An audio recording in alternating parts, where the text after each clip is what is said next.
Hi friends, లౌక్యంగా ఉంటే సౌఖ్యంగా ఉంటాం. చాలా బాగుంది కదా కొటేషను.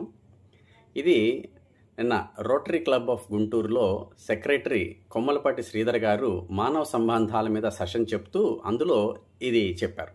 దీనికి మంచి ఎగ్జాంపుల్ కూడా చెప్పారు. ఎవరైతే లౌక్యంగా ఉంటారో వాళ్ళు చాలా సుఖంగా సౌఖ్యవంతంగా ఉంటారంట. దీనికి ఉదాహరణగా ఏం చెప్పారంటే, ఇవాళ చాలామంది ఇంట్లో పెంపుడు జంతువు మన దగ్గర ఎక్కువగా కుక్కల్ని పెంచుకుంటుంటారు. ఎందుకు ఎక్కువ కుక్కలుగా పెంచుకుంటారంటే అది చాలా లౌక్యంగా ఉంటుందంట ఇంట్లో వాళ్ళ దగ్గర. ఎలాగంటే ఇంటి యజమాని ఇంట్లోకి రాగానే బెల్ కొట్టి ఇంట్లో రాగానే ఎక్కడ ఉన్నా కూడా పరిగెత్తుకుంటా వచ్చి అతని మీద కాళ్ళు చేతులు పైకి ఎగిరెగిరి తీసుకొని చక్కగా కాళ్ళు నాగుతుంది, చేతులు నాగుతుంది.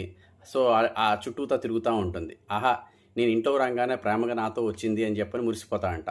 కట్టుకున్న భార్య కూడా రాదు తలుపు తీయటానికి. ఒకవేళ తలుపు తీసినా కూడా అలా తీస్తుంది, వెళ్ళిపోతుందంట. కాసేపు మాట్లాడటం నవ్వటం అనేది ఉండదంట. అండ్ ఆకలేసినప్పుడు ఇదే కుక్క కిచెన్లోకి వెళ్ళి అమ్మగారి దగ్గర కాళ్ళు నాకటమో చీర లాగటమో ఏదో చేస్తుంది. అంటే దాన్ని అర్థం చేసుకొని దానికి మంచి ఫుడ్ పెడుతుంది అండ్ నాన్ వెజ్తో సహా వండి పెడుతుంది దానికి నచ్చినవి. అండ్ దానికి బయటికి వెళ్ళాల్సినప్పుడు 1కో 2కో వెళ్ళాల్సినప్పుడు, షికారుకి వెళ్ళాల్సినప్పుడు అబ్బాయి దగ్గర ఆయన దగ్గరికి వచ్చి సో కాలు ఎత్తుతుందంట, బయటికి తీసుకెళ్తాం. అండ్ రాత్రి పడుకోగానే ఈ పెద్ద ఆయన కానీ లేదంటే వాళ్ళ బాబు కానీ పాప కానీ ఎక్కడైతే పడుకుందో ఆ బెడ్ మీదకి వచ్చి చక్కగా పడుకుంటుంది. ఏసీ చక్కగా పడుకోబెడతాం. అండ్ చక్కగా వీక్లీ ఒకసారి బ్రహ్మాండంగా దానికి వాష్ చేపిస్తాం. పైగా దానికి వాడే షాంపూలు కానీ దాని కూంబు కానీ నేను ఆన్లైన్లో కూడా చెక్ చేస్తే దానికి వాడే కూంబు స్టార్టింగ్ ప్రైస్ 200 రూపాయలు ఉంది. మనిషికి వాడే కూంబేమో 10 రూపాయలు, దానిదేమో 200 రూపాయలు. దాని ఫుడ్ కానీ లేదంటే కనుక దాని కేజెస్ కానీ దాని షాంపూస్ కానీ అన్నీ కూడా చాలా కాస్ట్లీ.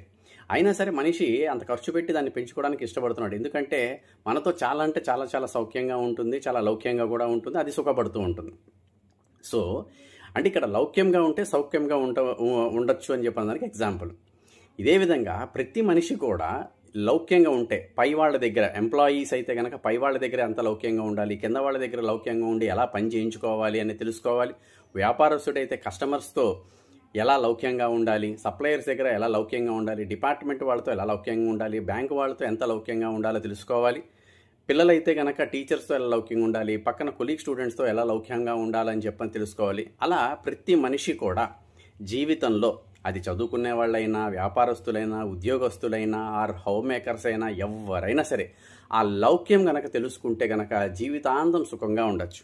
మరి ఆ లౌక్యం ఎలా తెలుసుకోవాలి, లౌక్యాన్ని ఎలా పెంచుకోవాలని కొన్ని టిప్స్ చెప్పారు. అవి ఫర్దర్ వీడియోస్లో తెలుసుకుందాం. సో లౌక్యంగా ఉంటే సౌఖ్యంగా